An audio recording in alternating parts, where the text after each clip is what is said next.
Welcome back, everyone. We're here at Cpac in Florida, and we're sitting down with Morgan Zegger. She's with Young Americans Against Socialism. And Morgan, real pleasure having you on. Thanks for having me, Yeah, so last year, you and I, of course, spoke on the main stage here at Cpac, and the topic then was socialism as well, and you're continuing this push, and it seems the socialist agenda has moved a few steps forward. I'm curious what you're pushing back against right now.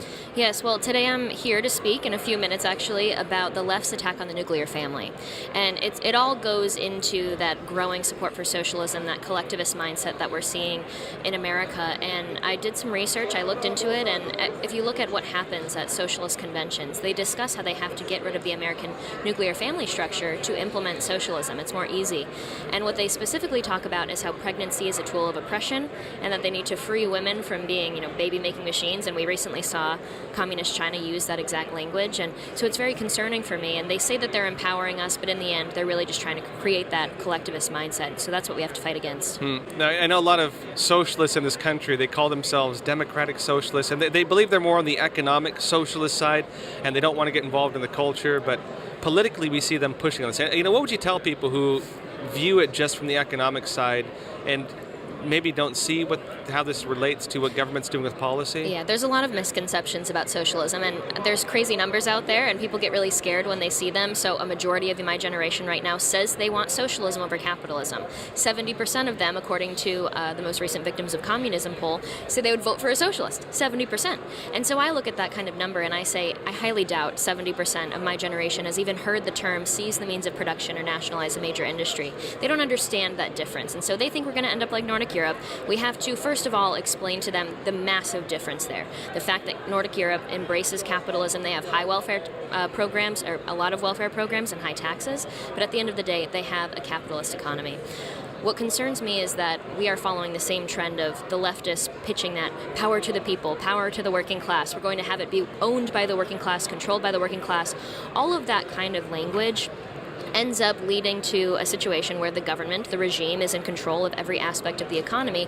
Individuals no longer have individual economic or financial power. You are handing all of that power to the government, and my generation also hates the system. Well, what are they doing when they support socialism? You are giving all power over your life to the system, to the government that they claim to hate. And I will say that crazy number of 70% is actually not so bad when you also consider that same group of people, only 5 to 6% of that group said they trust the government to act in their best interest. So it's all about reaching them with the truth and explaining them the definitions and the issues. Well, I've actually seen people, I'm technically a millennial. Yeah. I know I have friends as well who thought they believed in socialism as well, but when they start realizing that, well, actually, if they don't trust the government, why would you want the government to run every part of your life? Then it starts clicking. And it's interesting that, as you're pointing out, this isn't just about controlling economy, but not just about controlling finances. This is about controlling, even to the extent that they want to, manage the family structures in this country. Yeah, and at that convention that I was discussing earlier, they talk about how they want to replace the nuclear family with a more surrogacy-style program put on by the government. And so women won't be oppressed by having to bear their own children. We can have a program where we have surrogates. And so if you've read The Giver, that dystopian novel, it's literally that. And the panel that I'm on today is about using the left's own words to expose them. Black Lives Matter has said they want to use community raising to raise children instead of the family. So if you connect the dots, it's quite concerning. Well, and we can look, for example, at some of the commune-type structures like they have in, for example, Israel, where they tested these things, and actually the whole system fell apart. The kibbutz structure, right?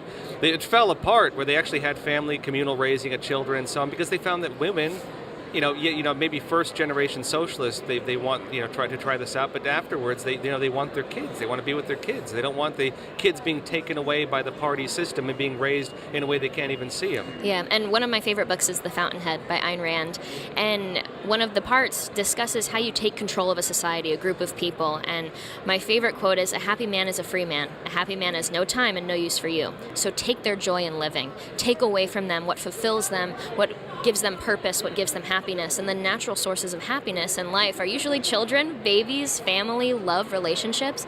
And I'm most concerned because when I read pop culture these days, and I read Teen Vogue and I read these magazines that are telling young women, you don't have to be in a monogamous relationship. You can explore and do what you want. Don't worry about having babies. And it's transitioned into this concept that we shouldn't worry about having babies too early, live your 20s and enjoy your life and then have babies when you're older. Now you have AOC and the left saying, be concerned to have babies because they might die in climate apocalypse. AOC will cry in her speeches that she's scared to bring children into this world. And so it's really taken a 180 and gone from, women's empowerment and supporting women and not making us only housewives. It's done a complete way of saying, actually reject all aspects that make you a woman. Now, I know for a lot of people in probably our generation, right, they see these narratives, they don't really look at the details, or maybe they follow the narratives and they just think, okay, that sounds reasonable. What would you tell someone when they hear this? What does it mean in practice when the government actually kind of is able to, manage the family structures? What does that mean in practice? Well, for me, I just try and explain to people how empowering it is to be able to take care of yourself. And I think conservatives really struggle on this. Anybody on the pro-freedom side, so even just capitalists in general, Democrats as well. When we talk about numbers and statistics and all of this great stuff, especially under the Trump administration. One of the greatest examples is how we had record low unemployment levels under the Trump administration. And every time we touted those numbers, the left says, all you care about is the economy. All you care about are the numbers, and all you care about is Wall Street and the stock market and stuff like that. And it's become a joke. They make fun of us for it. And it's because we don't take it a step further and explain why it's so wonderful that we have a strong economy. When you have a strong economy, individuals can take care of themselves. They can have their own job. They are financially powerful, and they can stand up and not be oppressed or corrupted. They can take care of themselves. And those strong individuals lead to strong families, lead to strong communities, lead to a strong country. And right now, we have weak men and weak women in this country because of our culture. It's declining, it's decaying, and you have the socialist left seizing that opportunity. And one of the best ways to explain to people what happens is to just take video footage and testimony from firsthand experiences of socialist uprisings where you hear the same language and show them we are experiencing the same cycle in America, the same steps. That really, that's what I've noticed, opens the eyes of my generation. And the irony of this is, technically when you dig into this, the conservative side is about giving power to the individual, while the real far left side coming out, I wouldn't even say classical liberals. Like classical liberals are actually probably more conservative leaning these days. In fact, most of them are. Yeah. Is really about, I'd say the new left is about really giving power to the state. The irony, the right, is it's about power to the people or power to the state, power to the system. And that's what I've noticed. People think that's power to the people who are supporting power to the state. Exactly. And when I go out to a lot of college campuses, that's one of the hottest topics because everybody says that we are going to have a people's revolution. That's what they say. They say collective ownership, people's ownership, workers' ownership. And in reality, you are taking away all economic and financial power from the individual and giving it to the government, to the system. And that's a very strong appeal to young people to hear because, like I said, only 5 to 6% of our generation trust the government to act in our best interest. Are you kidding me? 70% of my generation would not want socialism if they understood and connected the dots. Hey, Morgan Zegers, real pleasure having you on Crossroads. Thank you so much.